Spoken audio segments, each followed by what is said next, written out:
وسلام على عباده الذين اصطفى أما بعد أعوذ بالله من الشيطان الرجيم بسم الله الرحمن الرحيم اهدنا الصراط المستقيم عزیز دوستو بزرگان محترم،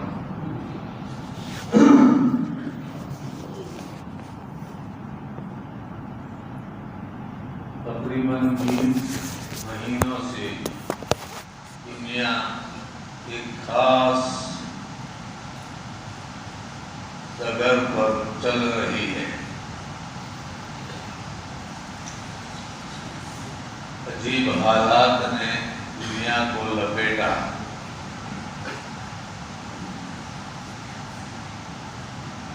ہم اس سے ایک سبق لیں۔ بہت سارے سبق ہے لیکن ایک میں سنانا چاہتا ہوں۔ آج سے اگر کوئی 2 سال پہلے یوں کہتا اگر آپ کو کہ دنیا میں ایسا ہونے والا ہے، مسجدیں بند ہو جائے گی، دنیا کے ایئرپورٹ بند ہو جائیں گے، کعبہ پر تالا لگے گا،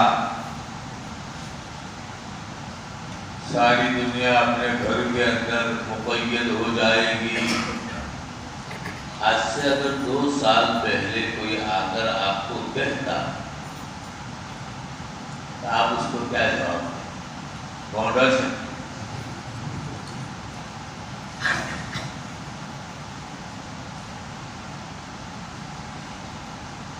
بالکل ایمان کی حقیقت اس سے سمجھے۔ حضرات انبیاء علیہ السلام کو مشرکوں نے، کافروں نے، منکروں نے، ملحدوں نے یہی کہا۔ انہوں نے جب دنیا میں آ کر ان کے سامنے یہ بات رکھی کہ اس زندگی کے بعد ایک اور زندگی ہے، اور اس زندگی میں اس زندگی کے کیے کرائے کا حساب، سزا، جزا، بدلہ، یہ سب کچھ وہاں ہوگا جیسا یہاں کرو گے۔ انبیاء علیہ السلام نے جب آ کر انسانوں کو یہ بات بتلائی تو انہوں نے کیا کہا؟ كَذَلِكَ مَا أَتَى الَّذِينَ مِن قَبْلِهِم مِّن رَّسُولٍ إِلَّا قَالُوا سَاحِرٌ أَوْ مَجْنُونٌ مورس بالکل یہی بات 27ویں پارے کے دوسرے رکوع میں اللہ تعالیٰ فرماتے ہیں کہ ہر ایک قوم نے اپنے نبی کو، جب نبی نے ان کو آخرت کی زندگی، مرنے کے بعد دوبارہ زندہ ہونے کا مرحلہ یہ سامنے رکھا تو ہر ایک نے یہی کہا مورس، اور اپنے عاقبت خراب۔ اس لیے ہمیں ایک سبق یہ ہے کہ کوئی بھی چیز ہمارے سامنے جب آوے، قرآن یہ کہتا ہے، رسول اللہ کی حدیث یہ کہتی ہے، تو اللہ کے واسطے کبھی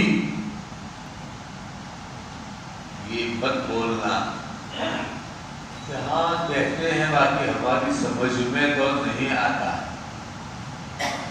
آپ کا ایمان اللہ رسول پر ہے یا اپنی سمجھ کے اوپر ہے؟ وقت سے پہلے کوئی بات سمجھ میں آوے یا نہ آوے، نبی نے کہا ہے بس ختم، قرآن کہتا ہے بات ختم۔ پہلی نعمت انسان کے حواس، آدمی سے دیکھتا ہے، یہ راستہ ہے، یہ کرتا ہے، یہ ڈگری ہے، یہ پتھر ہے، یہ بوٹی ہے، یہ نفع ہے، یہ نقصان ہے، تو سمجھ میں آتا ہے۔ کانوں سے سنتے ہیں یہ کس کی آواز ہے، کیا ہے، زبان کے اوپر رکھا یہ میٹھا ہے، یہ کڑوا ہے، یہ ہے حواس۔ اور حواس کے ذریعہ انسان نفع اور نقصان کو سمجھتا ہے، یہ چیز نفع دینے والی ہے، یہ چیز نقصان پہنچانے والی ہے۔ نفع کی چیزوں کو اپنانا، نقصان کی چیزوں سے اپنے آپ کو بچانا، یہ ایک نعمت ہے جو اللہ نے انسانوں کو دی۔ اس کے بعد دوسری نعمت دی ہے عقل۔ آدمی عقل سے سوچتا ہے نفع نقصان، لیکن یہ دونوں نعمتیں مخلوق ہے، پیدا کی ہوئی ہے، لمیٹیڈ ہے، اس لیے اس کی سمجھ بھی لمٹ میں ہے، ہر چیز کو یہ نہیں سمجھ سکتا۔ حواس میں بھی غلطی ہوتی ہے، آدمی کو صفراوی بخار ہوتا ہے تو طبیعت پر بھی ہو جاتی ہے، میٹھی سے میٹھی چیز دے تو کہتے اس کی کڑوا لگتا ہے، حالانکہ وہ چیز کڑوی نہیں، اس کو کڑوی لگتی ہے۔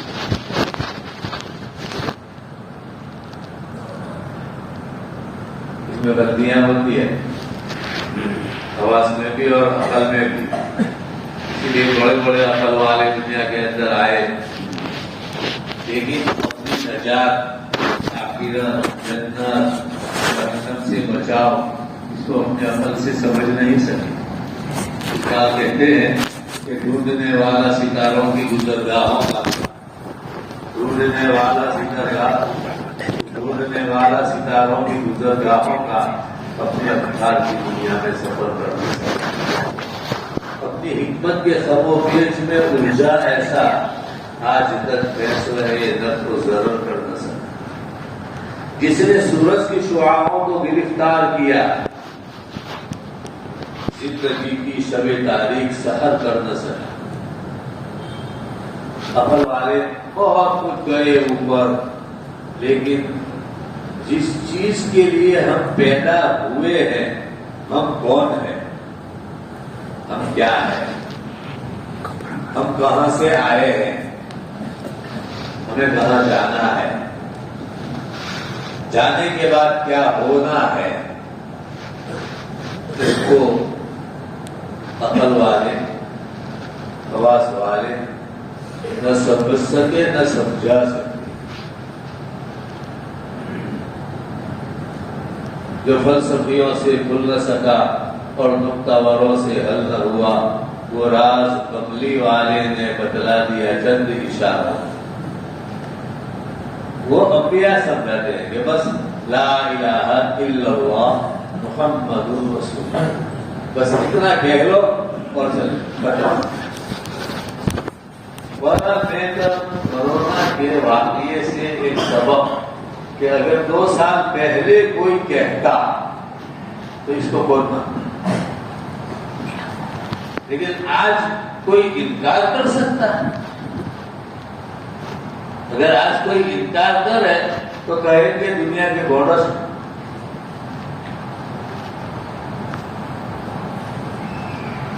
اس سے ہم ایمان کی حقیقت سمجھے کہ بس نبی نے جو کہا، قرآن نے جو کہا، ہماری سمجھ میں آوے یا نہ آوے، بات پرفیکٹ 101 کرنا۔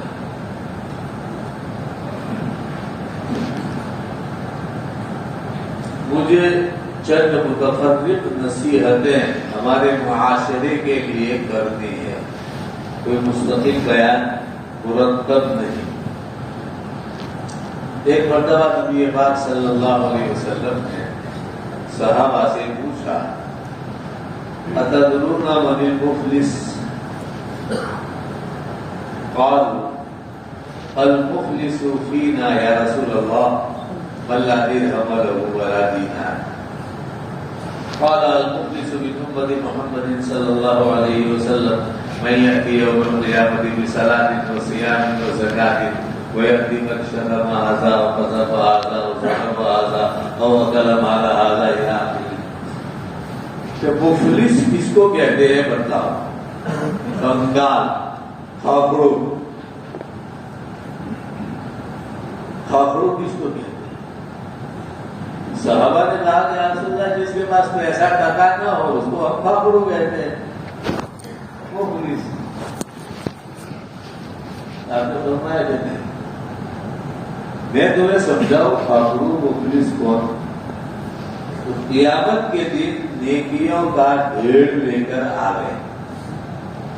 نمازیں بھی اتنی بڑی ہے، اللہ کو سجدے بھی اتنے کیے، زکات، روزے، حج، قرآن کی تلاوت، دعائیں، بے شمار نیکیوں کے ڈھیر لے کر آ گئے. لیکن ایسی حالت میں آ گئے اس کو گالی دی، اس پر تہمت لگائی، اس کو مارا، اس کا مال دبایا، مرنے تک ادا نہیں کیا. ایسی حالت کے اندر قیامت کے میدان میں جب یہ پہنچے گا اور وہ یوں سمجھے گا کہ میرے پاس تو نیکیوں کی پونجی بہت زیادہ ہے.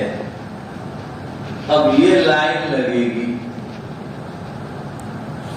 میرے اتنے، مجھے گالی، میرے اوپر تہمت، مجھے یہ ڈھیر سارے لوگ جب آئیں گے اللہ تعالیٰ وہاں مخلوق کے آپس کے درمیان پورا حساب سے کروائیں گے. حدیث میں آتا ہے کہ شاۃ القرناء من الشاۃ الجلحاء. کہ دنیا میں دو بکریاں لڑی، ایک بکری سینگ والی اور ایک بکری بغیر سینگ کی بوڑھی. تو سینگ والی بکری نے بوڑھی بکری کو مارا. یہ حدیث بات ہے. قیامت میں اللہ ان کو زندہ کریں گے. تجھے مارا تھا اس نے، لے اس کو سینگ دے اور اس کو بوڑھی رکھ، اس کو مار دے. بدلا مخلوق کا آپس میں مظالم کا پورا دلوائیں. اور پھر یہاں تک فرمایا کہ وہ نیکیاں اس کی ختم ہو جائیں گی. شادی کی شادی میں تو بہت لے کر آیا تھا، لیکن ایسی حالت میں آیا مخلوق سب کا سب لے گئی. اب باقی والے ابھی اور بھی لائن میں ہیں، نہیں ہمارا حق لاؤ. چھوڑیں گے نہیں. بعض اللہ والے امت میں ایسے بھی گزرے ہیں. خواجہ عبید اللہ احرام نقشبندی رحمۃ اللہ علیہ بہت بڑے اکابر اولیاء میں سے گزرے ہیں.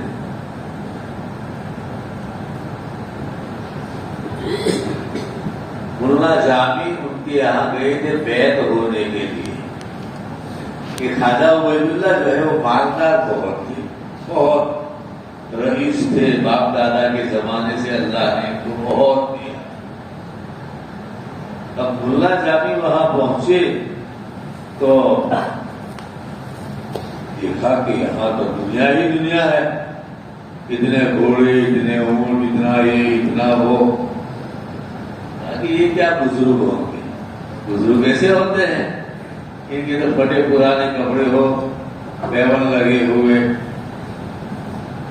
دل ہی دل میں وسوسہ لیا اور بیٹھ کر واپس چلے گئے ان کے خانقاہ سے. بدگمانی کی. یہ تو دنیا دار معلوم ہوتے ہیں یار، ان کے پاس تو بہت دنیا ہے.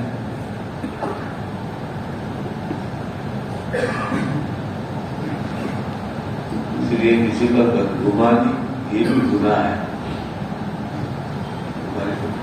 آپ کو کیا معلوم ہے کہاں سے آیا ہے کیسے آیا؟ وہ چلے گئے.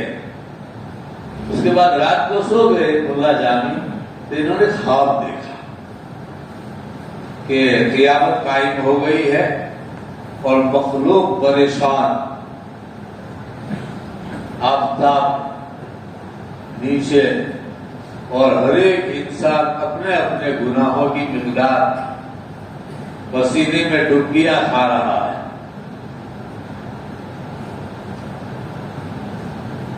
ان کو ایک شخص نے پکڑ لیا، ملا جامی کو. ایک فیصلہ وہ باقی رہ گئے، وہ بیچارے بھول گئے تھے. وہ بھولا ہوا بھی وہاں وہ چھوڑے گا نہیں، بھولے کیوں؟ اسی لیے شریعت نے حکم دیا کہ لین دین کو لکھنے کی عادت رکھو، کس کے پاس سے کیا لینا ہے اور کس کو کیا دینا ہے. یا ایھا الذین آمنوا اذا تداینتم بدین الی اجل مسمى فاکتبوہ. کوئی بھی لین دین کسی کے ساتھ ہو تو اس کو لکھ لیا. اس لیے کہ معلوم نہیں آج کل تو بہت ایسی ہو گئی ہے، اگر وہ رہ گئی تو قیامت میں کیا ہوگا. کسی نے ان کو پکڑ لیا ملا جامی کو. یہ خواب کو خود دیکھ رہے ہیں کہ میرے پیسے آپ یہ پریشان کے بعد مجھے چھوڑو کہ نہیں، فرشتے آئے تو کھینچو، ان کو کھینچو لے جاؤ. یہ حق مار کر آئے ہیں. اتنے میں یہ خواب میں یوں دیکھ رہے ہیں کہ خواجہ عبید اللہ احرار کی سواری آ رہی ہے، شاندار فرشتے لے کر آ رہے ہیں ان کو. بڑے اولیاء اللہ میں سے گزرے ہیں. ان کے قریب سے گزری تو خواجہ صاحب نے کہا کہ بھائی اس فقیر کو کیوں تم نے پکڑا ہے؟ اس کا حق بات نہیں. تو فرشتوں سے کہنے لگے کہ دیکھو میرے اکاؤنٹ میں بہت ہے، اس میں سے اس کو دے دو، اس کا حق اس میں سے دے دو، اس کو چھوڑو بیچارے. میں نے اسی لیے جمع کیا تھا کہ قیامت کے میدان میں دوستوں کے کام آئے. میرے اکاؤنٹ میں سے دے دو اور اس غریب کی جان چھوڑو. تو وہ اس کو دے دیا اور ان کی چھٹی ہو گئی. اب صبح ہوئی تو اٹھے، خواب تو رات کا تھا. صبح ہوئی تو اٹھے اور سیدھے گئے خان کا خواجہ صاحب کے پاس. تو بیٹھے ہوئے تھے، بس بولے کچھ نہیں، بس بیٹھے بیٹھے ذرا سا ہنسے، بولے کچھ نہیں. اس کے بعد وہیں رہے اور ان کے پاس قیام کر لیا. ایسا بھی ہوتا ہے، قیامت کے جو مناظر ہے وہ عجیب و غریب ہوں گے. یہ تو بیچ میں بات آ گئی. میں کیا کہہ رہا تھا؟ مفلس. یہ قیامت میں سب کے سب لوگ جب لے جائیں گے اور اس کے حقوق اب بھی باقی ہے تو حکم ہوگا کہ ان کے گناہ اس کے کھاتے میں ڈالو. جتنے حق والے ہیں ان کے گناہ اس کے کھاتے میں ڈالو. گناہ دنیا میں کس نے کیا اور کون اس کو بھوگتے؟ چنانچہ وہ گناہ ڈالے جائیں گے، ثم طرح فی النار، پھر وہ جہنم کا حقدار بن جائے گا اور اسے جہنم میں پھینک دے گا. حضرت نبی پاک صلی اللہ علیہ وسلم نے صحابہ سے فرمایا کہ پھر آدمی دنیا کی محنتیں کرنے کے باوجود جہنم میں جا رہے ہیں. اس لیے اس دنیا میں رہتے ہوئے جو کچھ کسی کا حق اپنے اوپر ہے اس کے لیے میں ایک تدبیر بتاتا کہ ہر شخص ایک بک رکھے اپنے پاس. سب سے پہلے تو اس بک کے اندر یہ لکھے کہ میرے قبضے میں کتنی دنیا ہے. کھیتر کتنے مکان، کتنے پلاٹ، کتنے پیسے، کتنی میرے قبضے میں کتنی دنیا ہے، اس کو پہلے لکھ لیں. اس کے بعد یاد کر کے کہ اس دنیا میں جو میرے قبضے میں ہے کس کس کا حق ہے. بہنوں کا حق ہے اور کتنا ہے، پھوپھی کا حق ہے اور کتنا ہے، بھائیوں کا، جس کا جو بھی ہو، مطلب یہ سب کا سب اس بک میں لکھے. میرے اوپر، میرے پاس اتنی دنیا ہے اور اس میں کھلا کھلا آدمی کا حق ہے. یہ وصیت لین دین کے بارے میں کہی جاتی ہے اور یہ فرض ہے. حدیث میں ہے کہ 2 رات کوئی آدمی ایسی حالت میں نہ گزارے کہ اس کی وصیت اس کے پاس لکھی ہوئی نہ ہو. اس کا فائدہ کیا ہوگا کہ آپ کوشش شروع کر دیں دینے کی. اس سے پہلے اگر انتقال ہو گیا، اس میں لکھا ہوا ہے کہ اس پہ فلاں فلاں کا حق ہے اور ورثہ کو چاہیے کہ وہ ان کو پہنچا دے. قیامت میں آپ کی چھٹی ہو جائے گی. یا اللہ میں تو اولاد کو لکھ کر آیا کہ تیری پھوپھیوں کا اتنا ہے، میری بہنوں کا اتنا ہے، اور یہ میری رضا اگر ہو جائے تو ان تک پہنچانا یہ ان کی ذمہ داری. اس کا سب سے بڑا فائدہ یہ ہوگا کہ اگر انسان اس سے پہلے مر گیا تو قیامت میں اس کی چھٹی ہو جائے. میں نے تو اپنے اولاد کو لکھ کر دیا تھا، انہوں نے اس کو ادا نہیں کیا، لہذا وہ پکڑے جائیں. ایک نصیحت تو یہ کرنی ہے کہ بھئی ہر شخص اپنے پاس جو کچھ ہے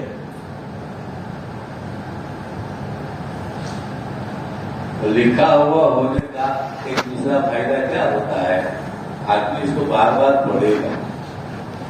اگر لکھا ہوا نہ ہو تو شیطان نفس میں یہ ڈالتا ہے کہ جو کچھ ہے وہ سب کا سب تیرا ہے، یہ میرا ہے، یہ تو میرا ہے. ایسا وسوسہ ڈالتے ڈالتے ڈالتے اس کے دل کے اندر یہ بات جم جائے اور کبھی اس کو یہ خیال نہیں آئے گا کہ اس میں میری بہنوں کا یا میری پھوپھیوں کا حصہ ہے اور وہ مجھے ادا کرنا ہے. ایک نصیحت تو یہ ہے کہ بھائی مرنے سے پہلے آج کل تو بہت ایسی سستی ہو گئی ہے، تو جانے اپنی یادوں کے ہمارے ساتھ رہنے دو، نہ جانے کس گلی میں زندگی کی شام ہو جائے. نہیں کیسے. دوسری ایک بات کہ انسان نفع نقصان میں اوہام، وہمی نفع اور وہمی نقصان. پہاڑ کھودا چوہا نکلا، کچھ بھی نہیں ملا. اور وہمی نقصان پر ایک قصہ سناؤں گے. ہمارے حضرت مولانا لاٹ صاحب نے وہاں سعود کے اجتماع میں ایک جگہ سنایا کہ میں چھوٹا بچہ تھا، اس زمانے میں لائٹیں ہمارے یہاں نہیں، اور گرمیوں کے زمانے میں رات کا کھانا کھا کر لوگوں کو باہر کوٹلے پر بیٹھنے کی عادت ٹھنڈک کے لیے، تاکہ میرا گھر جہاں ان کا تھا سب بیٹھے ہوئے تھے. میں اندر پانی پینے کے لیے گیا تو دیکھا کہ وہ کھڑکی کے پاس زور سے ابا صاحب. میں نے آواز لگائی تو جیسے کہا ہمارے مولانا کہتے تھے کہ ہمارے گاؤں کی عادت ہے کہ ایسے موقع پر کوئی تبل، کوئی بالا، کوئی ڈان، کوئی کیا لے کر سب وہاں جمع ہو گئے اور وہ جمع تھا. تھوڑی دیر کے بعد دیکھا تو پھر وہ میرے باپ نے کہا بھائی تم کچھ لائٹ کچھ جلا کر دیکھو تو صحیح قریب جا کر دیکھا کہ وہ کھڑکی میں ریشمی کپڑا ہوا سے وہ لٹک رہا تھا اور ہوا اس کو اڑاتی تھی. دیکھا کہ یہ تو کپڑا ہے، اس کو چھوڑ کر پھینک دیا. مولانا نے پہلے ایک قصہ سنایا، اس کے بعد اس سے نتیجہ نکلا کہ دیکھو یہ آدھے گھنٹے تک انسانوں کی محنتیں کس پر لگی. وہ بھی نقصان کہ ہم لوگ سب کے سب نقصان میں پڑ گئے ہیں اور یہاں گھر میں سانپ ہے. اتنی محنتیں کرنے کے بعد اخیر میں جب تحقیق کی تو معلوم ہوا کہ وہ ریشمی کپڑا ہے اور کچھ نہیں. بالکل اسی طریقے سے مولانا فرماتے تھے کہ بالکل اسی طریقے سے انسان بے شمار حالات میں بس ان وہم کے اوپر بہت زیادہ چلتا ہے اور سمجھتا ہے کہ فلاں جگہ سے مجھے یہ نقصان ہو جائے گا، فلاں جگہ سے مجھے یہ نقصان ہو جائے گا. ایک مرتبہ ہمارے یہاں یہ قربانی کے موقع پر وہاں وہ گھیٹے بہت کٹتے ہیں تو میرے نواسے کہنے لگے کہ چلو وہ دیکھنے کے لیے جائیں گے، قربانی کے جانور وہاں ہے باندھے ہوئے. چھوٹے بچے تھے، انہوں نے دیکھا تو وہ چڑھتے چڑھتے ایک دم ایسا کر کے اونچے دیکھنے لگی. اوکھو کاڑے چالو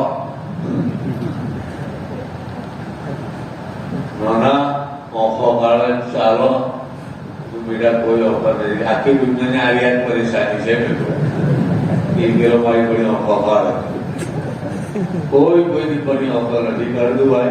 یہ بیچارہ کوٹے પોતાની પરેશાની અંદર છે જતો નથી કે ના એ તો ઓફો કરતો ભાઈ જોડે એનો ચાલો એ તો ઓફો કરે.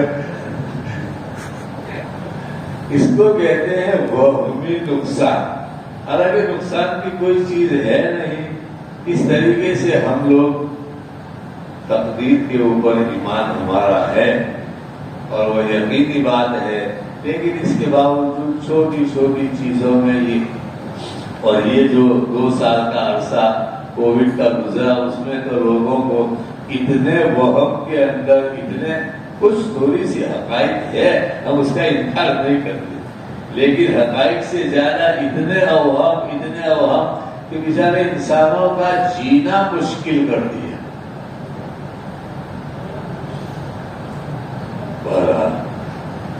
ایک چیز اور کہوں کہ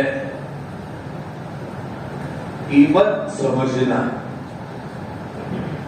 کسی بھی چیز کی قیمت کو سمجھنا، یہ اصل فارمولہ ہے اس کے پیچھے صلاحیتیں لگانے کا.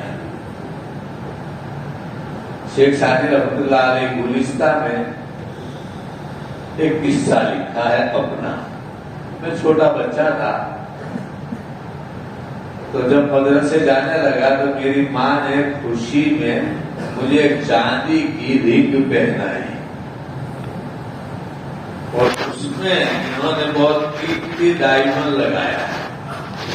میرا بیٹا آج سے جا رہا ہے مدرسے پڑھنے کے لیے، قرآن پڑھے گا، اس خوشی میں. اور میں جاتا تھا بہت قیمتی نگینا. ایک دن میں مدرسے سے آ رہا تھا تو راستے میں مجھے ایک ٹھگ ملا. اس کے پاس سویٹ کا پیکٹ تھا. اس نے مجھے ایک سویٹ نکال کر دی. پہلے تو یہ کہا کہ یہ انگوٹھی منہ میں رکھ. کیسی لگتی ہے؟ اب یہ چاکلیٹ منہ میں رکھتی ہے، کیسا لگتا ہے؟ اب بدلا کرے گا؟ بچے کو اور کیا چاہیے؟ سویٹ۔ میں نے وہ رنگ نکال کر دے دی اور سویٹ کا پاکٹ لے کر خوشی خوشی کر گئے۔ ماں، بیٹا کیا ہوا؟ یہ ماں نے سر پکڑ لیا۔ تو بیٹا تو نے کیا کیا؟ اتنا قیمتی ڈائمنڈ اس کے اندر تھا کہ پوری زندگی تو سویٹ اور چاکلیٹ کھاتا، کبھی کمی نہ ہوتی۔ تو نے کیا کیا؟ بس وہ تھوڑی دیر تو میری خوشی تھی، لیکن جب ماں نے سمجھایا تو میرے غم کی انتہا نہیں رہی۔ حضرت نبی پاک صلی اللہ علیہ وسلم ہمیں یہ شریعت، یہ وحی، یہ قرآن، یہ حدیث، یہ سب ڈائمنڈ دے کر گئے کہ میں تم کو یہ ڈائمنڈ دے کر جا رہا ہوں اس دنیا سے، تم لوگ میرے پیچھے آنا اور حوض کوثر کے اوپر میں تمہیں ملوں گا۔ قیامت جب قائم ہوگی تم وہاں آ جانا۔ یہ ڈائمنڈ جو حضرت دے کر گئے اور امت کو یہ کہا کہ دیکھو دنیا ٹھگے گی تم کو، قدم قدم پر ٹھگ، کہیں ایسا نہ ہو کہ یہ تمہیں ٹھگ لے، اس کی حفاظت کرے۔ لیکن یہ دنیا ٹھگ بن کر آئی، امت کے پاس قسم قسم کی چیزیں لے کہ یہ دیکھو سٹنگ روم میں بیٹھے بیٹھے دیکھنے لگے۔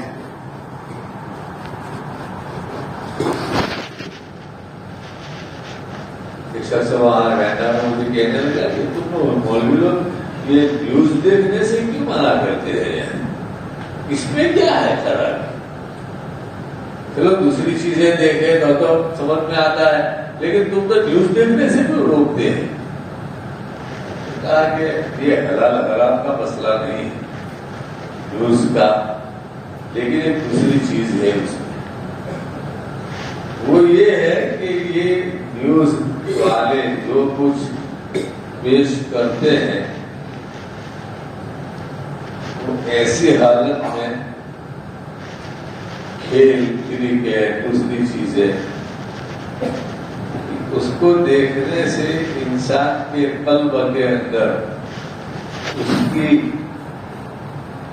عظمت، بڑائی، اس کی شان، اس کا ڈریس، اس کی اسٹائل، یہ سب چیزیں، اب کیا ہوتا ہے کہ وہ اس کو دیکھتا ہے، پھر وہ کچن میں دیکھتا ہے ماشی آڈو آج ہو گیا، آج ہو نفرت پیدا ہوگی کہ نہیں تھی؟ سچی بات بتا، اسباب نفرت میں سے ہے دونوں میں، عورت کو اپنے شوہر سے نفرت ہوگی ان کو دیکھ کر، اور شوہر کو اپنی بیوی سے نفرت ہوگی ان کو دیکھ کر۔ جو الفت اور محبت شریعت چاہتی ہے یہ اس کو ختم کرے۔ حلال حرام کا مسئلہ تو دوسرا ہے، دنیا آئی ٹھگ بن کر اور یہ دیکھ گئی۔ جن لوگوں نے پرانا زمانہ دیکھا ہے، جس زمانے میں ہمارے گاؤں میں لائٹ نہیں تھی، تو مغرب کے بعد ہر چوراہے کے اوپر بتی مرہون جلا دیتی تھی، پھر وہ عشاء کی نماز پڑھ لی اور اس کے بعد تھوڑی دیر آپ گاؤں میں نکلو تو سناٹا ہوتا۔ تو اس کا فائدہ کیا ہوتا ہے؟ میں نے خود دیکھا ہے، ہماری پرانی جو یہ مسجد تھی، بڑی مسجد، تہجد کے وقت 30-40 آدمی بوڑھے لوگ تہجد کی نمازیں یہاں ادا ہو رہی ہے، دعاؤں کی مشغلے ہیں، رونا دھونا اللہ کے ساتھ، اس مسجد میں بھی اور وہاں بھی یہ تہجد کی جو توفیق ہوتی تھی دنیا نے ہمیں ٹھگا، اس لیے کہ یہ بند ہو گیا۔ ایک مرتبہ میں وہاں ایک جگہ پر گیا تھا، ایک شخص مجھے کہنے لگا کہ وہ صاحب مجھے نیند نہیں آتی ہے، کوئی دعا کوئی آیت قرآن کی کچھ بدلاؤ، نیند نہیں آتی ہے مجھے۔ میں نے اس کو پوچھا کہ بھائی مجھے نیند نہیں آتی تو کرتا کیا ہے؟ 12-1 بجے نیند آتی ہے تو وہی سامنے وہ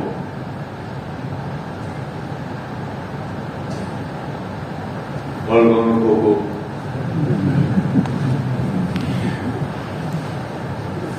بیٹھے بیٹھے دیکھتا رہتا ہوں۔ میں نے کہا ہاں دھندا تو تم نے ایسا ہی کیا ہے، تیری رات ہے۔ میں نے پوچھا کہ تو اس کا علاج کرنا چاہتا ہے؟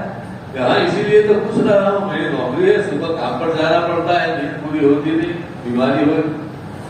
میں نے کہا دیکھ آئندہ کل عشاء کی نماز کے بعد جب تو آ گئے اس کو تو لاک کر دے اور پلنگ کے اوپر تسبیح لے کر بیٹھ جانا، پاؤں لمبے کر کے اور درود شریف فقط پڑھ دے رہنا بس، اور کچھ نہیں۔ میں کتنا پڑھوں؟ جب تک نیند نہ آئے، جب تک نیند نہ آئے وہاں جتنا دیکھتا تھا نہیں، جتنی نیند نہ آئے وہاں تک درود شریف پڑھ دے رہے۔ کرے گا کہ کر، اور تیسرے دن خبر دینا کہ ریزلٹ کیا ہے۔ وہ کہنے لگا تیسرے دن اور صاحب 25 مرتبہ بھی پورا نہیں ہوتا اور نیند آ جاتی ہے۔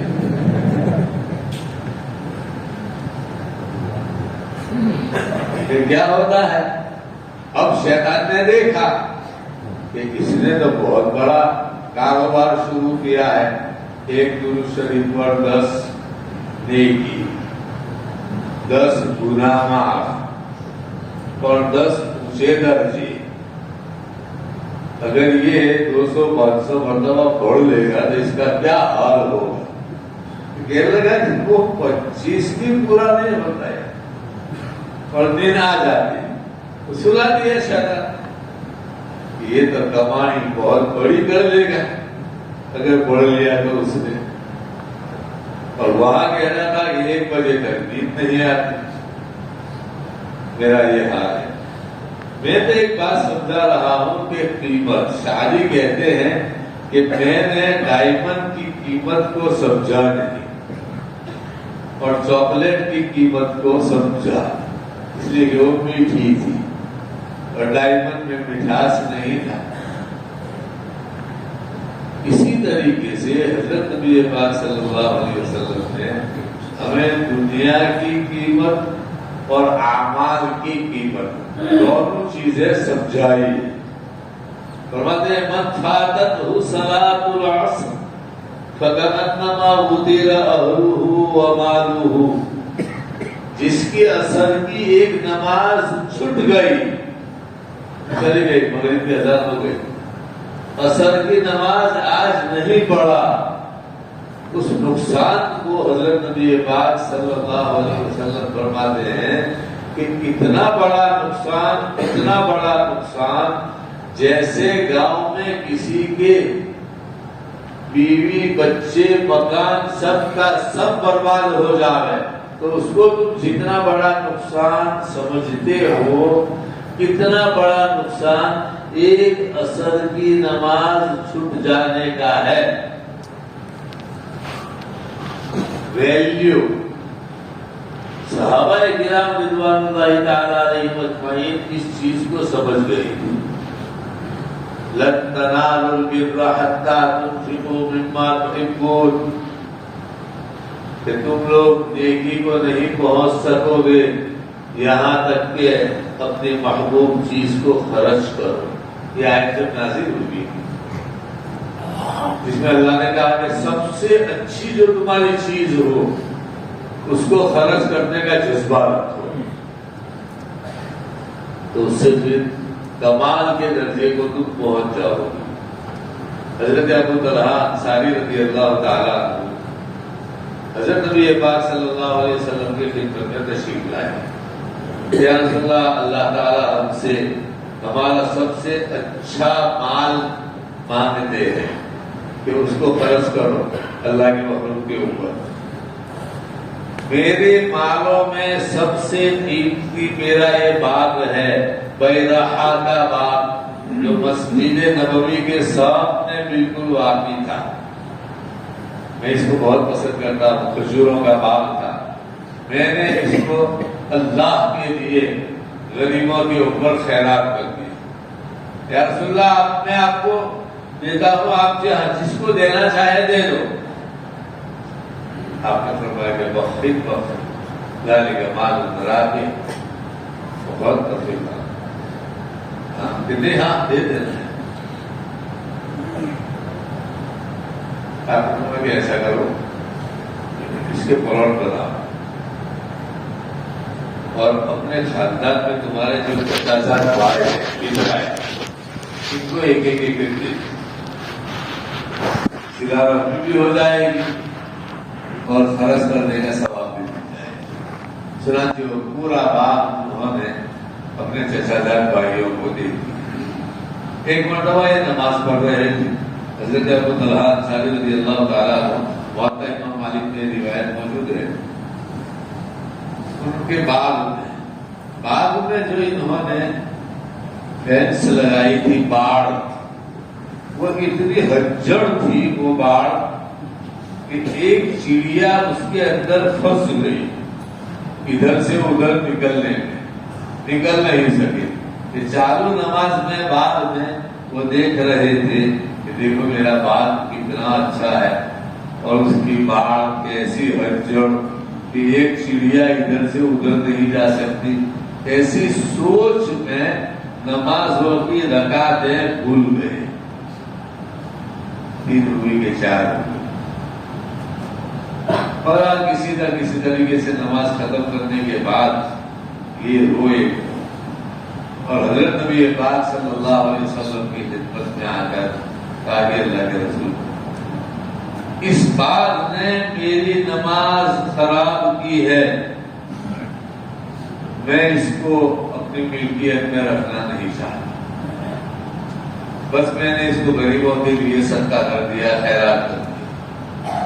یہ فرض نماز نہیں، کھیتر میں جا کر نفل نماز پڑھ رہے تھے، اس پر یہ ہوا اور اس پر یوں کہا کہ نہیں، اس بات کو میں اپنی ملکیت میں رکھنا نہیں چاہتا۔ یہ کیا ہے؟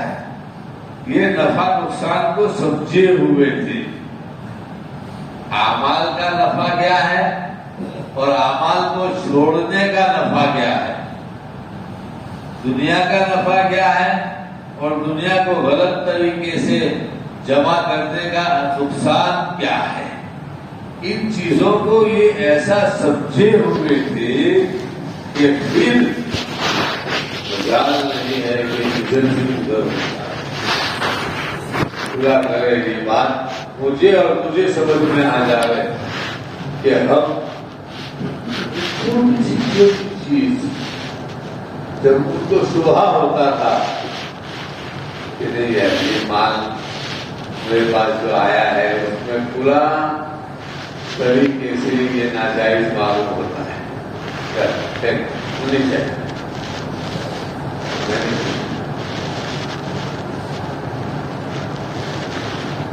ایمان آدمی دین میں کامل ہوتا ہے 5 درجے گزرنے کے بعد۔ سب سے پہلا درجہ ہے عبادتیں، نماز، روزہ، حج، زکات، قرآن۔ اس میں ایک ایسا پاورفل ہے، یہ پہلا درجہ ہے۔ دوسرا درجہ ہے معاشرت، انسانوں کا آپس میں رہن سے ہے، یہ اپنے بھائیوں کے ساتھ کیسا ہے، اپنی بیوی کے ساتھ کیسا ہے۔ لوگ تو کہتے ہیں مسجد میں دیکھ کر وہ اللہ والا، کسی کو جا کر کتنا اللہ والا، اس کے پڑوسی کو جا کر پوچھو کتنا اللہ والا۔ معاشرت یعنی انسانوں کا آپس میں رہن سہن، اس میں آدمی جب تک پورا وہاں تک اس کا دین کامل نہیں ہو۔ تیسرا درجہ ہے معاملات، لین دین، لیور دیور، اس میں وہ کتنا پاک ہے، دیں گے دلائیں گے، کب دو قیامت کی صبح۔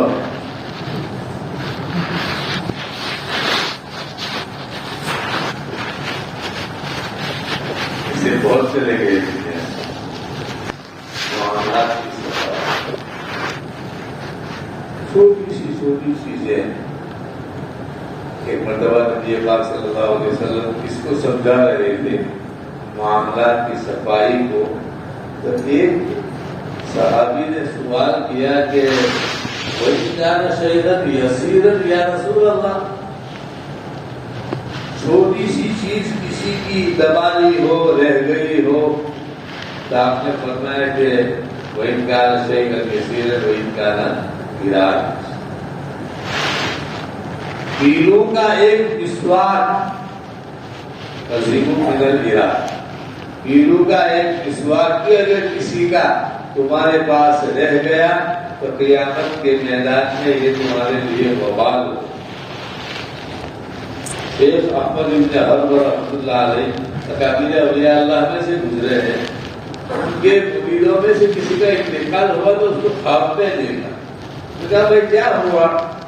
کیونکہ میں نے کسی کے پاس سے کپڑا سینے کے لیے سوئی لی تھی، وہ دینا رہ گیا، اب یہاں میرا امیگریشن اٹکا ہوا ہے کہ وہ سوئی اس کو پہنچاؤ تو آگے کسٹم امیگریشن چلے،